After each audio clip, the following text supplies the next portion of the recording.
Good morning. কেমন আছো সবাই? আশা করছি সবাই ভালো আছি। তো স্বাগত জানাই আমাদের আরেকটা নতুন ব্লগে।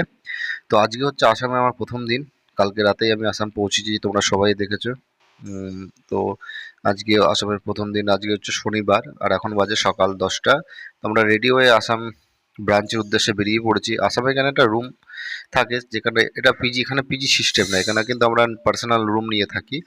মোটামুটি 3-4 জন থাকি, কারণ পিজিতে থাকলে এতগুলো ছেলে থাকলে খরচাটা অনেক বেশি পড়ে যায়। এখানকার রান্না বান্না সব আমরা নিজেরাই করি। তা এখন ব্রেকফাস্ট করা হয়নি, বাইরে কোথাও করে নেবো। তা 10টা বাজতে চলেছে, তাই যে অফিসের উদ্দেশ্যে আমরা বেরিয়ে পড়েছি। তোমাকে আজ যে আসামের ব্রাঞ্চ, তারপরে আসামের কিছু জায়গা আমি তোমাদের ভিজিট করে দেখাবো। তবে একটা ব্যাপার হচ্ছে আসামে, এখানে এটা হচ্ছে আমাদের, দেখো এটা হচ্ছে আমার অফিস। আর এই তিনটেই আমাদের রুম ভাড়া নিয়ে আছে। আর এটা হচ্ছে আমাদের অফিস। অফিসটা আমরা চেঞ্জ করব জাস্ট, এই দেখে নাও। তার আগে অফিসটা আমরা চেঞ্জ করব। ভালো রুম পাওয়া যায়নি বলে আপাতত পরে এটা চেঞ্জ করে নেওয়া হবে। এইটা হচ্ছে, দেখো এটা হচ্ছে এখানকার লোকাল স্টাফ। আরও আমরা 3 জন আছি। আমি তো এসেছি এখানে, এর আগেও আমি এসেছি, বাট এটা নিয়ে আমার 3বার হচ্ছে। এখানে কিছু কাজ আছে শেষ হচ্ছে। আর এগুলো হচ্ছে, এটা আরেকটা রুম। পাশের রুমগুলো বন্ধ আছে, বন্ধ থাক, পরে যখন খোলা হবে তখন দেখানো যাবে। আপাতত মেশিন খুব কমই আছে, নতুন মেশিন আরও আসছে। ব্যাপার হয়েছে, আমি আসার আগে এখানে একটা দুঃখজনক ঘটনা ঘটে গেছে। সেটা হচ্ছে এখানে বাস 3 থেকে 4 মিনিটের জন্য আমাদের ব্রাঞ্চটা বন্ধ করে এখানে সামনে একটা মোটর রাখা ছিল। সেই মোটরটা রেখে সে চাবি আনতে গেছে। ঠিক আছে, তার মধ্যেই বাস 3 থেকে 4 মিনিট হবে, তার মধ্যেই দেখছি কেউ এসে সেই মোটরটা চুরি করে নিয়ে চলে গেছে। যদিও সিসিটিভি লাগানো ছিল, তোমাদের সেই ফুটেজটা দেখাচ্ছি, দেখো। চুরি করার দৃশ্যটা দেখাচ্ছি, দেখো। হ্যাঁ দেখো, জাস্ট কয়েক মিনিটের ব্যাপার, ওই আসছে। প্রথমে ও কিন্তু দেখে গেছে, ঠিক আছে, দেখে গেছে। সেই ভিডিওটা তোমাদের দিইনি। এটা হচ্ছে সিসিটিভি ফুটেজের আমাদের একটা। এ আসলো, এ কিন্তু এখানকার ময়লা যারা সাফ করে সেই কর্মচারী। আগে ভ্যান নিয়ে এসে দেখে গেছে। তোমরা যদি বলো সেই ফুটেজটাও আমি পরের ভিডিওতে অ্যাড করে দেখিয়ে দেবো। ঠিক আছে, এই দেখো মোটরটা তুললো। আর এই দিকটা লোকজন যাতায়াত খুব কম। পাশে কিন্তু ওটা স্কুল। এই তুলে নিয়ে চলে গেল। জাস্ট চাবি আনতে গেছে, চাবি এর মধ্যেই।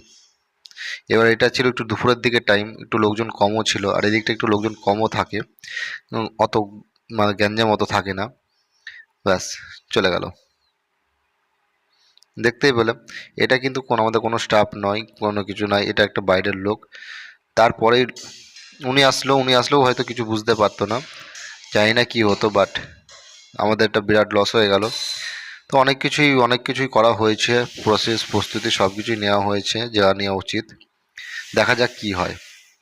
তো এখন দুপুরবেলায় চলে এসেছি বাড়িতে, রুমে। এটা হচ্ছে আমাদের রুমের কিচেন রুম। তো তোমাদের বললাম আসামে আমরা রুম ভাড়া নিয়ে থাকি, তাই এখানে রান্নাবাতি সব নিজেকেই করতে হয়। তো আজ হচ্ছে শনিবার, তা শনিবারে রান্নার জন্য আমি রান্না করছি। আর আসামে আসলে আমিই রান্না করি, কারণ আমার হাতে রান্না খেতে ওরা পছন্দ করে সবাই। তাই আসামে এলে সকাল বিকাল যখনই হোক আমিই রান্না করি। ব্রেকফাস্ট হয়তো আমরা বাইরে খাই নি। এখন রান্নার জন্য সবজিপাতি সব কাটা হচ্ছে। এখানে পেঁয়াজ, ফুলকপি আছে, আলু আছে, সব কাটা হচ্ছে। তো আজকের মেনু হচ্ছে আলু, ফুলকপি, ডিম দিয়ে একটা পাতলা করে ঝোল হবে, সাথে থাকবে বেগুন ভাজা। বাস, নর্মাল। আর রাতের আইটেম আমরা ভেবে রেখেছি যে রাতে একটু বেগুন ভর্তা করবো, একটু আলু ভর্তা করবো, মুসুরির ডাল থাকবে, ভাত থাকবে। ঠিক আছে, তো সেই মতন দুপুরে খাবার আইটেম রেডি করার জন্য প্রথমে ফুলকপি, আলু এগুলো সব ভেজে নিচ্ছি। বেগুনটা আগেই ভাজা হয়ে গেছে। যেহেতু আমাদের কাছে থালা বাসনপত্র সব খুবই সামান্য আছে, তাই সামান্য জিনিস নিয়ে কাজ করতে হয়। তো এরপরে আমরা পেঁয়াজটাকেও ভেজে নেবো। পেঁয়াজ ভাজা হয়ে গেলে টমেটো দিয়ে দেবো, টমেটোকেও ভেজে ভালো করে গলিয়ে নেব। এবার পেঁয়াজ টমেটো এগুলো ভালো করানো হয়ে গেলে তাতে মশলা দিয়ে দিয়ে পেঁয়াজ আদা রসুন দিয়ে, তার উপরে তোমার ধনে গুঁড়ো, জিরে গুঁড়ো, লঙ্কা গুঁড়ো, যা যা লাগে, লঙ্কা বলতে কাশ্মীরি লঙ্কা আমরা কিন্তু ইউজ করি শুধু কালারের জন্য। যা যা লাগে সেই সব মশলাগুলো দিয়ে, হলুদ লবণ দিয়ে ভালো করে মশলাটা একটু কষিয়ে নেব। আমি যেভাবে সেইভাবেই রান্না করি, আমি জানি না কে কীভাবে রান্না করে।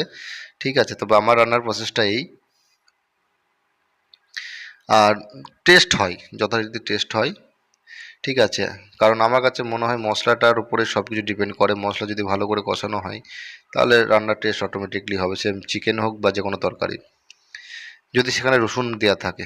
তো ফুলকপি দিয়ে ভালো করে এটা একটা ঝোল বানিয়ে নিলাম।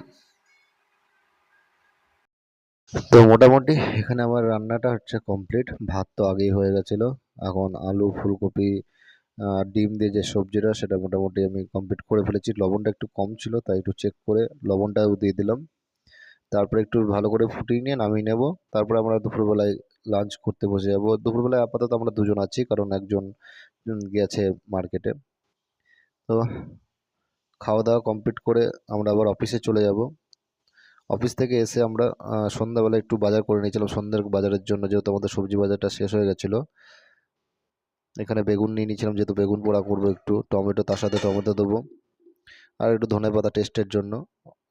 এই সমস্ত কিছু টুকটাক বাজারগুলো ব্যাস।